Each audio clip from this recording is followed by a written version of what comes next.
Hello everybody, welcome back to Tanu Cine Bites. I know I've been missing in action for quite a few weeks. I'm so sorry about that, but let's get right into this video. I got to see a lot of movies over the last few weeks, and though I haven't been able to make a review for each of those videos, let's just combine it and make it now.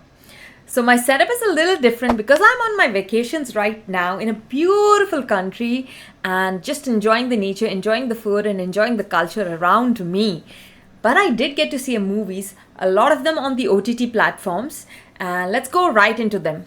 So part 1 of this video is the Malayalam movies that I got to see in the last few weeks, starting with the movie Ullozhukku. So the movie Ullozhukku was supposed to be released in the end of June in Middle East. Unfortunately, there was a delay in the release of this movie and I got sick and then I was not able to watch it.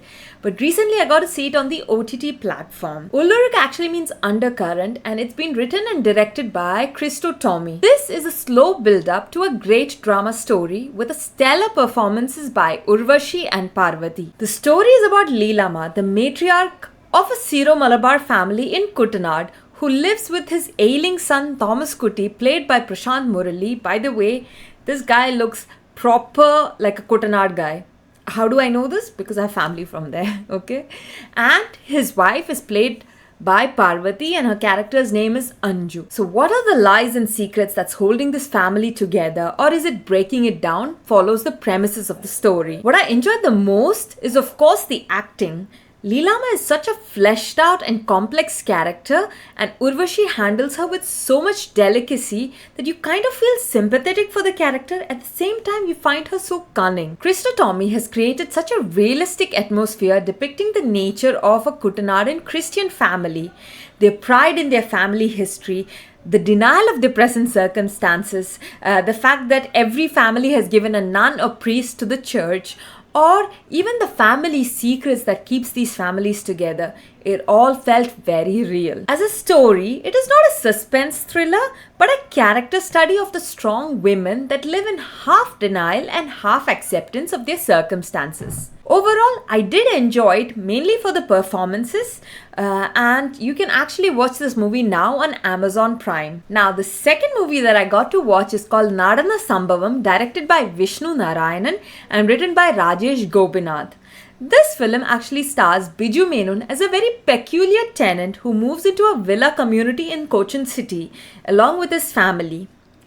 His outgoing nature and his open-mindedness makes him a target of the other husbands in the community, especially because they get uncomfortable with his direct or indirect influence on the ladies of the society. I saw this movie without much expectation and surprisingly I enjoyed the plot. It highlights the insecurities and the toxic masculinity of the men in our society. The duo of Biju Menon and Suraj Venyaramood was very good. They both did their roles pretty well. The plot is quite predictable, but I like the fact that they went into a certain bit of taboo or sensitive topics, and it made me think of the current couples around us and the dynamics between them. You can watch this movie now on Manorama Max if you're interested. The third movie I got to see recently is the movie Vishesham, directed by Suraj Tom, written and starring Madhusudanan Anand and a very cute Chinnu Chandni Nair. The film broadly is talking about a lot of things, but primarily focuses on a married couple's struggle to conceive a child naturally. They're scammed into a huge industry of fertility clinics that are thriving in Cochin City, and it takes you through the physical and mental trials and tribulations of a couple struggling to conceive. The movie starts so slowly and initially I felt quite bored with the slow narrative, but it slowly builds up to a very wholesome ending. Besides the infertility topic, I loved the fact that the movie showcased a lot of other aspects in a light-hearted manner.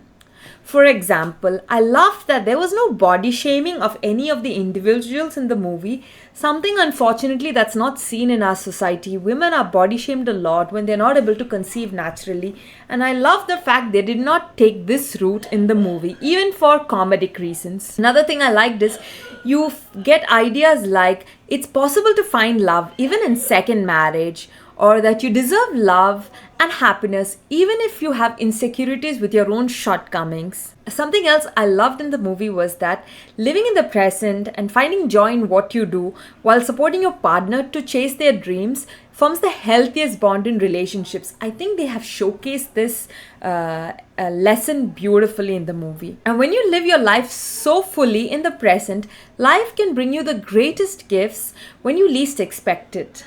So, if you are looking for something wholehearted and light, but you're prepared to handle a slow narrative, check out the movie Vishesham, which is actually running in theaters nearby. So lastly, I also got to see a very quirky Malayalam series called Nagendran's Honeymoon on Disney Plus Hotstar, which I actually binge watched. The story is set in the late 1970s and follows the friends Nagendran and his buddy Soman, played by the superb duo of Suraj Venyaramood and Alexander Prashad, as they are actually on a journey throughout Kerala to dupe women and to collect enough money from dowry to buy a visa and passport to go to Kuwait. There are so many positive aspects to the series, such as the setup of the story, the cinematography, the art direction, and this journey you take through the geography of Kerala, where you get to understand the different lingos and the in-nuance cultures of those certain regions. So I enjoyed all of these aspects, but still I felt there was a lot of room for improvement. Although the episodes are like 30 minutes or less,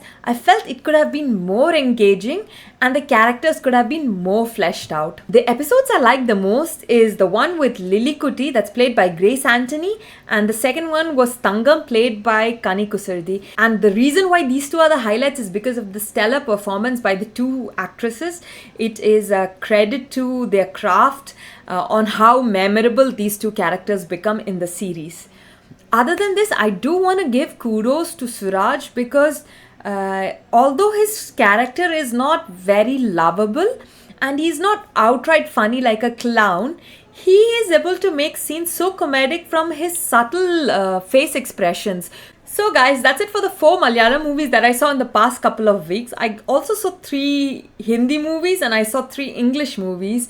So if you want to know more about those movies and you want me to review them, please let me know in the comments below. Part 2 of this video will be coming soon with the Hindi reviews. Until then, take care. Ciao ciao.